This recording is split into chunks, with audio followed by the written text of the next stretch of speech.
चलो सीखें कुरान, चलो सीखें कुरान। कैसा है अजर सुना एक हर्फ कुरान जो पढ़े, कैसा है अजर सुना एक हर्फ कुरान जो पढ़े। एक नेकी ऐसी मिले जिसके जो बराबर है।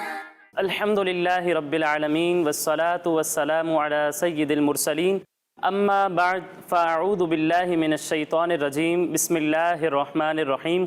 अस्सलातु वस्सलामु अलैका या रसूलल्लाह, अस्सलातु वस्सलामु अलैका या रसूलल्लाह, व अला आलिका व अस्हाबिका या हबीबल्लाह, व अला आलिका व अस्हाबिका या हबीबल्लाह। अस्सलातु वस्सलामु अलैका या नबियल्लाह, अस्सलातु वस्सलामु अलैका या नबियल्लाह, व अला आलिका व अस्हाबिका या नूरल्लाह। व अला आलिका व अस्हाबिका या नूरल्लाह। प्यारे बच्चों और मदनी चैनल के नाज़रीन, आज हम अपना एक और नया सिलसिला आएँ कुरान सीखें लेकर हाजिर हैं।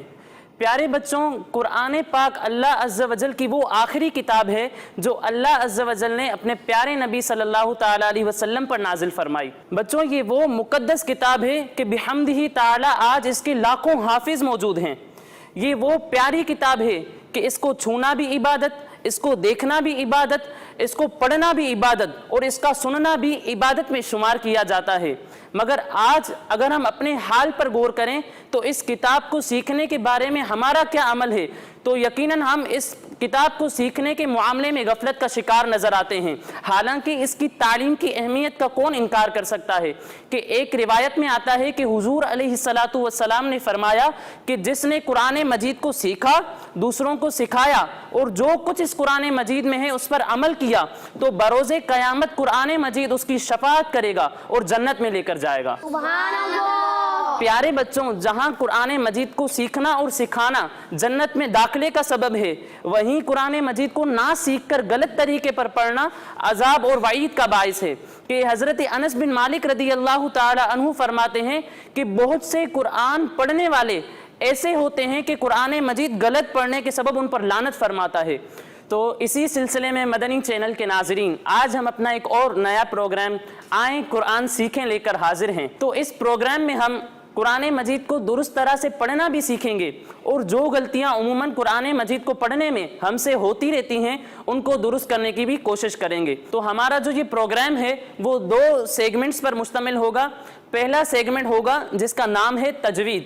कोई एक आयत हमारे पास होगी जिसको हम दुरुस्त तरह से पढ़ना सीखेंगे। हमारा जो दूसरा सेगमेंट है उसका नाम है ज़िक्र नेमत। इस सेगमेंट के अंदर अल्लाह ताला की अता करदा वो नेमतें जो अल्लाह ताला ने कुरान पाक में बयान फरमाई हैं, उनमें से किसी एक नेमत का हम जिक्र करेंगे और उस एक नेमत के अंदर अल्लाह ताला ने हमारे लिए क्या इनाम रखे हैं उनको भी हम इस सेगमेंट के अंदर जानेंगे। इस प्रोग्राम में हमारे साथ बच्चे भी होंगे। तो आइए सबसे पहले इन बच्चों का तारुफ लेते हैं। जी, अबू बकर। अबू बकर। जी, सैयद हमदान अली। सैयद हमदान अली।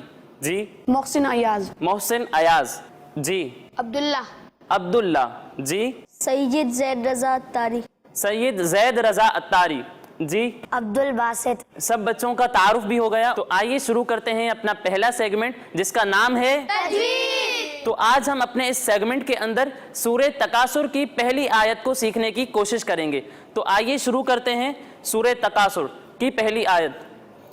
तो सबसे पहले मैं आपको ये पढ़कर सुनाऊंगा और उसके बाद मैं आपको ये पढ़ना सिखाऊंगा। ठीक है बच्चों? जी जी। बिस्मिल्लाहिर्रहमानिर्रहीम। अल्हाकुमुत तकासुर। प्यारे बच्चों, इस आयत के अंदर आप जो पहला हर्फ देख रहे हैं हमजा, हमजा के ऊपर जो आप शक्ल बनी हुई देख रहे हैं इसे हम कहते हैं जबर। क्या कहते हैं? जबर। इस हमजा के नीचे जो आप शक्ल देख रहे हैं इसे हम कहते हैं जेर। क्या कहते हैं? जेर। और इस हमजा के ऊपर जो आप शक्ल देख रहे हैं इसे हम कहते हैं पेश। क्या कहते हैं? पेश। जबर, जेर और पेश, इन तीनों को हम हरकत कहते हैं। ठीक है बच्चों, क्या कहते हैं? हरकत कहते हैं। अब जिस हर्फ के ऊपर कोई हरकत हो तो उसे हम बगैर खींचे, बगैर झटका दिए पढ़ते हैं। यानी इस हमजा के ऊपर जबर लगा हुआ है तो इसे हम खींचकर आ नहीं पढ़ेंगे, इसी तरह इसे हम झटका देकर आ भी नहीं पढ़ेंगे, बल्कि इससे बगैर खींचे, बगैर झटका दिए आ पढ़ेंगे। समझ में आया बच्चों? जी। कारी साहब, इसे तो हम लोग अलिफ कहते हैं, आपने हमजा क्यों पढ़ा? हमजा मैंने इसे क्यों पढ़ा? बड़ा ही अच्छा सवाल है कि इसे मैंने हमजा क्यों कहा। प्यारे बच्चों, जब अलिफ के ऊपर कोई हरकत नहीं लगी होती तो उसे हम अलिफ कहते हैं, लेकिन जब इस पर कोई हरकत आ जाए यानी ज़बर, ज़ेर या पेश हो तो इसे हम अलिफ नहीं कहते बल्कि इसे हम हमजा कहते हैं। क्या कहते हैं? हमजा। तो आपको ये समझ आ गया? जी। अबू बकर आप बताएं, हरकत किसे कहते हैं? ज़बर, ज़ेर और पेश को हरकत कहते हैं। माशाअल्लाह, ज़बर, ज़ेर और पेश को हरकत कहते हैं। बड़े ही अच्छे अंदाज में आपने जवाब दिया। जी अब्दुल्ला आप बताएं कि हरकत को हम किस तरह पढ़ते हैं? हरकत को हम बगैर खींचे बगैर झटका दिए पढ़ते हैं। माशाअल्लाह, दुरुस्त जवाब दिया आपने। सुभान अल्लाह। अच्छा अब्दुल बासित, जैसा कि इन्होंने कहा कि जिस हर्फ पर कोई हरकत हो उसे हम बगैर खींचे बगैर झटका दिए पढ़ते हैं, तो क्या आप बताएंगे कि यहाँ पर हमजा को हम किस तरह पढ़ेंगे? हमजा ज़बर आ। माशाअल्लाह, दुरुस्त जवाब दिया आपने। तो बढ़ते हैं हम अपने अगले हर्फ की जानिब। यहाँ पर आप लिखा हुआ देख रहे हैं, लाम पर एक छोटी सी दाल बनी हुई है। इस छोटी सी दाल को हम जज़म कहते हैं। क्या कहते हैं? जज़म कहते हैं। प्यारे बच्चों, अब जिस हर्फ के ऊपर जज़म हो उसे हम पहले वाले हर्फ से मिलाकर पढ़ते हैं। जैसा कि आप यहाँ पर देख सकते हैं कि यहाँ पर लाम से पहले हमजा लिखा हुआ है, तो इस लाम को हम हमजा से मिलाकर पढ़ेंगे, यानी हमजा लाम ज़बर अल। समझ में आया बच्चों? जी मोहसिन आप बताएं कि जो लाम पर छोटी सी दाल बनी हुई है इसे हम क्या कहते हैं? इसको हम जज़म कहते हैं। माशाअल्लाह, दुरुस्त जवाब दिया आपने। जी ज़ैद रज़ा आप बताएं कि जिस हर्फ पर जज़म हो उसे हम किस तरह पढ़ते हैं? उसे पिछले हर्फ से मिला के पढ़ते हैं। उसे पिछले हर्फ से मिलाकर पढ़ते हैं। माशाअल्लाह, दुरुस्त जवाब दिया आपने। हमदान अली आप बताएं कि जिस हर्फ पर जज़म हो उसे हम पहले वाले हर्फ से मिलाकर पढ़ते हैं, तो यहाँ पर हम लाम को किस तरह पढ़ेंगे? हमजा लाम ज़बर अल। माशाअल्लाह, बड़े ही अच्छे अंदाज में आपने अदायगी की। तो बढ़ते हैं अपने अगले हर्फ की जानिब। हा पर, इस हा पर जो आप शक्ल बनी हुई देख रहे हैं इसे हम कहते हैं खड़ा ज़बर। क्या कहते हैं? खड़ा ज़बर। खड़ा ज़बर। और इस हा के नीचे जो आप शक्ल बनी हुई देख रहे हैं इसे हम कहते हैं खड़ा ज़ेर। क्या कहते हैं? खड़ा ज़ेर। और इस हा के ऊपर जो आप शक्ल देख रहे हैं इसे हम कहते हैं उल्टा पेश। क्या कहते हैं? उल्टा पेश। खड़ा ज़बर, खड़ा ज़ेर, उल्टा पेश। प्यारे बच्चों, खड़ा ज़बर, खड़ा ज़ेर और उल्टा पेश को हम खड़ी हरकत कहते हैं। क्या कहते हैं? खड़ी हरकत कहते हैं। अच्छा बच्चों, अब जिस हर्फ पर खड़ी हरकत हो तो उसे हम एक अलिफ तक खींच कर पढ़ेंगे। ठीक है बच्चों? तो इसे हम पढ़ेंगे हा, खड़ा ज़बर हा, खड़ा ज़ेर ही, हा, उल्टा पेश हु, हा, ही, हु। समझ में आया बच्चों? जी हमदान आप बताएं कि जिस हर्फ पर खड़ी हरकत हो उसे हम किस तरह पढ़ेंगे? एक अलिफ के बराबर खींच कर पढ़ेंगे। एक अलिफ के बराबर खींच कर पढ़ेंगे। माशाअल्लाह, दुरुस्त जवाब दिया आपने। जी अब्दुल्ला आप बताएं कि यहाँ पर हम हा को किस तरह पढ़ेंगे? हा, खड़ा ज़बर हा। माशाअल्लाह, दुरुस्त जवाब दिया आपने। तो बढ़ते हैं अपने अगले हर्फ की जानिब। जैसा कि मैं आपको बता चुका हूं कि जिस हर्फ पर ज़बर, ज़ेर या पेश हो तो उसे हम बगैर खींचे बगैर झटका दिए पढ़ते हैं, तो यहाँ पर भी हम काफ को बगैर खींचे बगैर झटका दिए पढ़ेंगे। जी ज़ैद रज़ा आप बताएं कि इस काफ पर कौन सी हरकत है? पेश है। पेश है। माशाअल्लाह, दुरुस्त जवाब दिया आपने। अबू बकर आप बताएं कि यहाँ पर हम पेश को किस तरह पढ़ेंगे? काफ पेश को। माशाअल्लाह, दुरुस्त जवाब दिया आपने। अब बढ़ते हैं अपने अगले हर्फ की जानिब। जैसा कि आप देख रहे हैं कि ताप पर एक 3 दांतों वाली शक्ल बनी हुई है। इस 3 दांतों वाली शक्ल को हम कहते हैं तशदीद। क्या कहते हैं? तशदीद। प्यारे बच्चों, जिस हर्फ पर तशदीद हो उसे हम 2 मरतबा पढ़ते हैं। कितनी मरतबा पढ़ते हैं? 2 मरतबा। 2 मरतबा। एक मरतबा अपने से पहले वाले हर्फ से मिलाकर और दूसरी मरतबा अपनी हरकत के मुताबिक पढ़ते हैं। तो यहाँ पर हम पढ़ेंगे मीम ता पेश मुत, ता ज़बर ता, मुत ता। समझ में आया बच्चों? जी मोहसिन आप बताएं कि 3 दांतों वाली शक्ल को क्या कहते हैं? तशदीद कहते हैं। तशदीद कहते हैं। अब्दुल बासित आप बताएं कि जिस हर्फ पर तशदीद हो उसे हम किस तरह पढ़ते हैं? तशदीद वाले हुर्फ को 2 मरतबा पढ़ते हैं। एक मरतबा अपने पहले वाले हुर्फ से मिलाकर, दूसरी मरतबा अपनी हरकत के मुताबिक। माशाअल्लाह, दुरुस्त जवाब दिया आपने। जी अब्दुल्ला आप बताएं कि जैसा कि इन्होंने कहा कि तशदीद वाले हर्फ को 2 मरतबा पढ़ते हैं, तो यहाँ पर आप अदायगी कर कर बताएंगे कि इसे कैसे पढ़ेंगे? मीम ता पेश मुत, ता ज़बर ता, मुत माशाअल्लाह, दुरुस्त जवाब दिया आपने। तो बढ़ते हैं अपने अगले हर्फ की जानिब। जैसा कि आप देख रहे हैं कि यहाँ पर काफ पर जबर लिखा हुआ है और काफ के बाद अलिफ है। प्यारे बच्चों, जब भी अलिफ से पहले जबर हो तो वहां पर अलिफ मद्दा होगा। क्या होगा? अलिफ मद्दा। इसी तरह वाव साकिन से पहले पेश हो तो वहां पर वाव मद्दा होगा। क्या होगा? वाव मद्दा। इसी तरह या साकिन से पहले जेर हो तो या मद्दा होगा। क्या होगा? या मद्दा। अलिफ मद्दा, वाव मद्दा और या मद्दा। तो प्यारे बच्चों, आपको पता चला कि हुरूफ मद्दा 3 है, अलिफ, वाव और या। तो अब्दुल्ला, आप बताएंगे कि अलिफ मद्दा, वाव मद्दा और या मद्दा कब होगा? अलिफ से पहले जबर हो तो अलिफ मद्दा होगा, वाव साकिन से पहले पेश हो तो वाव मद्दा होगा, या साकिन से पहले जेर हो तो या मद्दा होगा। माशाअल्लाह, दुरुस्त जवाब दिया आपने। जी अब्दुल बासित, आप बताएं कि यहाँ पर हम काफ को किस तरह पढ़ेंगे? काफ अलिफ जबर का। माशाअल्लाह, दुरुस्त जवाब दिया आपने। तो बढ़ते हैं अब अपने अगले हर्फ की जानिब। जैसा कि आप देख रहे हैं यहाँ पर लिखा हुआ है सा। ठीक है बच्चों, प्यारे बच्चों, सा उन हुरूफ में से है जिनके दरमियान फर्क करना जरूरी है। जैसा कि एक है सा, दूसरा है सीन और तीसरा है स्वाद। सा, सीन और स्वाद। जब हम सा की अदायगी करेंगे तो इसमें सीटी की आवाज नहीं आएगी, बल्कि इसे हम पढ़ेंगे सा। इसी तरह जब हम सीन की अदायगी करेंगे तो इसमें सीटी की आवाज आएगी, यानी इसे हम पढ़ेंगे सीन। फर्क समझ में आ रहा है बच्चों? सा और सीन। फिर इसके बाद जब हम स्वाद की अदायगी करेंगे तो स्वाद में सीटी की आवाज भी आएगी और इसे हम मोटा कर पढ़ेंगे। ठीक है बच्चों? सा, सीन, स्वाद। समझ में आया बच्चों? जी। माशाअल्लाह। तो अब यहाँ लिखा हुआ है सा, तो इसे हम पढ़ेंगे सुर। क्या पढ़ेंगे? सुर। अब मैं आपको मुकम्मल आयत पढ़कर बताऊंगा और आप मेरे साथ इसे मिलकर पढ़ेंगे। ठीक है बच्चों? तो मेरे साथ पढ़िए, अल्हाकुमुत तकासुर, अल्हाकुमुत तकासुर, अल्हाकुमुत तकासुर, अल्हाकुमुत तकासुर। जी हमदान। रा के ऊपर तो पेज लगा हुआ है, इसे हम साकिन क्यों पढ़ेंगे? रा के ऊपर पेश है और हमने इसे साकिन क्यों पढ़ा? प्यारे बच्चों, जो आप यहाँ गोल दायरे का निशान देख रहे हो, ये आयत की मुकम्मल होने का निशान है। जहां भी ये निशान होगा तो अगर इससे पहले वाले हर्फ के ऊपर जबर, जेर या पेश हो तो उसे हम साकिन कर देंगे। यानी अगर किसी हर्फ पर पेश ही क्यों ना लगा हो, लेकिन जब ये निशान आ जाएगा तो हम उसे साकिन कर पढ़ेंगे, पेश नहीं पढ़ेंगे। समझ में आया बच्चों? लिहाजा यहाँ पर हम रू नहीं पढ़ेंगे बल्कि सा के साथ मिलाकर सुर पढ़ेंगे। समझ में आया? जी प्यारे बच्चों, आज हमने अपने सेगमेंट के अंदर तजवीद के हवाले से प्यारी प्यारी बातें सीखी। तो आइए इन बातों को एक बार दोहरा लेते हैं कि हमने आज इस सेगमेंट के अंदर क्या क्या सीखा।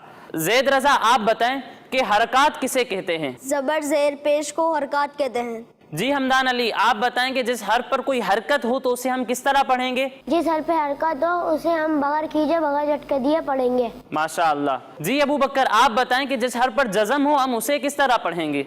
अपने पहले वाले हर्फ से मिलाकर। अपने पहले वाले हर्फ से मिलाकर पढ़ेंगे। जी जैद रजा, आप बताएं कि खड़ी हरकत किसे कहते हैं? खड़ा जबर, खड़ा जेर और उल्टा पेश को खड़ी हरकत कहते हैं। माशाअल्लाह, खड़ा जबर, खड़ा जेर और उल्टा पेश को खड़ी हरकत कहते हैं। जी अबू बकर, आप बताएं कि तशदीद किसे कहते हैं? 3 दांतों वाली शक्ल को तशदीद कहते हैं। जी जैद रजा, आप बताएं कि हुरूफ मद्दा कौन कौन से हैं? अलिफ, वाव, या। माशाअल्लाह, दुरुस्त जवाब दिया आपने। जी अब्दुल्ला, आप बताएं कि अलिफ मद्दा, वाव मद्दा और या मद्दा कब होगा? अलिफ से पहले जबर हो तो अलिफ मद्दा होगा, वाव साकिन से पहले पेश हो तो वाव मद्दा होगा, या साकिन से पहले जेर हो तो या मद्दा होगा। माशाअल्लाह, दुरुस्त जवाब दिया आपने। जी प्यारे बच्चों और मदनी चैनल के नाजरीन, आज हमने अपने इस सेगमेंट के अंदर सूरह तकासुर की पहली आयत को दुरुस्त तरह से पढ़ने की कोशिश की। तो आइए एक मरतबा फिर इस आयत को पढ़ लेते हैं। मदनी चैनल के नाजरीन, आप भी हमारे साथ इस आयत को पढ़ने में शरीक रहें। अब मैं पहले इस आयत को पढ़ूंगा और आप सब मेरे साथ मिलकर पढ़ेंगे। ठीक है बच्चों? जी। अल्हाकुमुत तकासुर, अल्हाकुमुत तकासुर, अल्हाकुमुत तकासुर, अल्हाकुमुत तकासुर। जी ज़ैद रज़ा, आप इस आयत को पढ़कर सुनाएं। अल्हाकुमुत तकासुर। माशाअल्लाह। जी अबू बकर, आप भी इस आयत को पढ़कर बताएं। अल्हाकुमुत तकासुर। माशाअल्लाह। जी अब्दुल बासित, आप भी इस आयत को पढ़कर बताएं। अल्हाकुमुत तकासुर। माशाअल्लाह, हमारे प्यारे बच्चे हमारे इस सेगमेंट के अंदर बहुत ही लगन के साथ हमारे साथ शामिल रहे। तो आगे बढ़ते हैं अपने अगले सेगमेंट की जानिब, जिसका नाम है चलो सीखें कुरान, चलो सीखें कुरान। अस्सलामुअलैकुम वरहमतुल्लाहि वबरकातुहू। मैं मोहम्मद तलहा अपने इस सेगमेंट ज़िक्र नेमत में आपको खुशामदीद कहता हूँ, जिसमें हम अल्लाह ताला की उन नेमतों के बारे में सुनेंगे और जानेंगे जिसका जिक्र अल्लाह ताला ने कुरान मजीद में भी फरमाया है। अल्लाह ताला ने बहुत सारी मखलूक़ात पैदा फरमाई हैं। बेशक अल्लाह हर चीज़ पर कादिर है। अल्लाह ने हम इंसानों के लिए एक ऐसी मखलूक पैदा फरमाई है जो हमारे लिए नेमत और शिफा का बाइस है। तो आज हम जानेंगे शहद की मक्खी के बारे में। अरबी में शहद की मक्खी को नहल कहते हैं। कुरान मजीद में अल्लाह ताला ने सूरह नहल नाज़िल फरमाई है, जिसमें अल्लाह ताला ने शहद की मक्खी के फ़वाइद व मनाफ़े का जिक्र फरमाया है। तो अब मैं आपको शहद की मक्खी के बारे में कुछ मालूमात देता चलूँ। एक मलका सारा छत्ता चलाती है। इसका काम अंडे देना है जो अगली नस्ल को जन्म देगी। कारकुनान यानी काम करने वाली मक्खियाँ, ये सभी मादा हैं। इनका काम खाने के लिए फलों में से जरखेज़ी और रस को निकालना, छत्ते की तामीर और हिफाजत करना है। और ये वो मक्खियाँ हैं जो हमें अपने आसपास उड़ती हुई नजर आती हैं। शहद की नर मक्खियाँ, ये सभी मलका के साथ मिलकर शहद की तैयारी में मदद करती हैं। शहद की मक्खियाँ छत्ते में रहती हैं। वो अपना छत्ता कभी घर में, कभी पहाड़ों पे, कभी दरख्तों पे, कभी दीवारों के सुराखों में और कभी जमीन के अंदर बनाती हैं। और हर जगह डिसिप्लिन के साथ इनका काम चलता रहता है। मादा मक्खियाँ सर्दियों के मौसम में 2 से 3 गुना ज़्यादा शहद तैयार करती हैं। अगर मलका मर जाए तो एक नई मलका के सिलेक्शन के लिए एक लार्वा यानी मक्खी का बच्चा जो अभी अभी अंडे से बाहर आया, इसे एक ख़ास किस्म की जेली खिलाई जाती है जिसे रॉयल जेली कहते हैं, जिसकी वजह से लार्वा एक जरखेज़ मलका बन जाती है। शहदी मक्खियाँ शानदार उड़ान भरती हैं। इनकी उड़ने की रफ्तार 25 किलोमीटर फी घंटा है और वो 1 सेकंड में 200 मरतबा अपने पर को चलाती है। हर शहद की मक्खी में 170 किस्म की खुशबुओं को पहचानने की सलाहियत होती है, जिसका इस्तेमाल वो छत्ते में बातचीत करने, खाने की तलाश में मुख्तलिफ फलों को पहचानने के लिए वो करती है। मादा मक्खी तकरीबन 5 से 6 हफ्ता जिंदा रह सकती है। एक अंदाजे के मुताबिक वो चाय के चम्मच के 12वें हिस्से यानी 400 मिलीग्राम शहद तैयार कर सकती है। मलका 5 साल तक जिंदा रह सकती है। वो गर्मियों के मौसम में सबसे ज्यादा मसरूफ रहती है, जब वो एक दिन में 2500 अंडे देती है। शहद की मक्खी जिस रास्ते से गुजरती है, वहाँ की फूलों की खुशबू उसे याद हो जाती है और शहद को अपने पेट में जमा करने के बाद वो उसी खुशबू के जरिए अपने छत्ते तक दोबारा पहुँच जाती है। शहद की मक्खी कोई खराब चीज छत्ते में ले जाने की कोशिश करे तो बाहर मौजूद पहरेदार इसके पर काट देते हैं ताकि कोई खराब चीज वो छत्ते में ना ले जा सके, जिसकी वजह से खालिस शहद ही छत्ते में जमा होता है। शहद की मक्खियाँ मुख्तलिफ रंगों और जायकों का शहद तैयार करती है। कभी सुर्ख, कभी सफ़ेद, कभी सियाह और कभी जर्द शहद होता है। कभी पतला और कभी गाढ़ा शहद होता है। मुख्तलिफ मौसमों और फलों फूलों की बदौलत शहद के जायके और रंग बदलते रहते हैं। जी प्यारे बच्चों और मदनी चैनल के नाजरीन, आज हमने अपने इस सेगमेंट के अंदर शहद की मक्खी के हवाले से बहुत ही मुफीद मालूमात हासिल की। इसी के साथ हमारे प्रोग्राम का वक्त ख़त्म हुआ। मिलते हैं अगले प्रोग्राम में एक आयत और एक नेमत के जिक्र के साथ। तब तक के लिए इजाज़त। अस्सलामु अलैकुम वरहमतुल्लाहि वबरकातुहू। चलो सीखें कुरान, चलो सीखें कुरान। कैसा है अजर सुना, एक हर्फ कुरान जो पढ़े। कैसा है अजर सुना, एक हर्फ कुरान जो पढ़े। एक नेकी ऐसी मिले, तस्के जो बराबर है।